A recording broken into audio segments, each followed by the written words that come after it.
Charger ফ্যানের lead acid ব্যাটারিগুলো life cycle কম হওয়ায় 6 মাস 1 বছর ব্যবহারের পরে ব্যাটারি নষ্ট হয়ে যায়।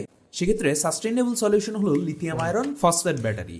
এগুলোর চার্জিং সাইকেল কাউন্ট অনেক বেশি লিড অ্যাসিড ব্যাটারির থেকে, যে কারণে 3 থেকে 4 বছর অনায়াসেই সার্ভিস পাওয়া যায়। চার্জার ফ্যানে যেখানে ব্যবহার করা হয় 4.5 অ্যাম্পিয়ারের লিড অ্যাসিড ব্যাটারি, সেখানে আয়রন ফসফেট ব্যাটারি প্যাকটি বানাতে ব্যবহার করা হয়েছে 6 অ্যাম্পিয়ারের ব্যাটারি। এই প্যাকে নন ব্যালেন্স বিএমএস ব্যবহার করা হয়েছে, তবে আমার রেকমেন্ডেশন হলো ব্যালেন্স বিএমএস দিয়ে প্যাক বানিয়ে নেওয়ার। লিড অ্যাসিড থেকে ক্যাপাসিটি বেশি হয়, এই ব্যাটারিগুলো দিয়ে ব্যাকআপ টাইম বেশি পাবেন। আপনার ফ্যানের ব্যাটারি যদি এরকম লম্বা 7 অ্যাম্পিয়ারের হয়ে থাকে, তাহলে আপনি নিতে পারেন আয়রন ফসফেটের 15 অ্যাম্পিয়ারের প্যাক। এতে করে ব্যাকআপ দ্বিগুণ হয়ে যাবে, মানে আগে 4 ঘন্টা চললে এখন 8 ঘন্টা ব্যাকআপ পাবেন।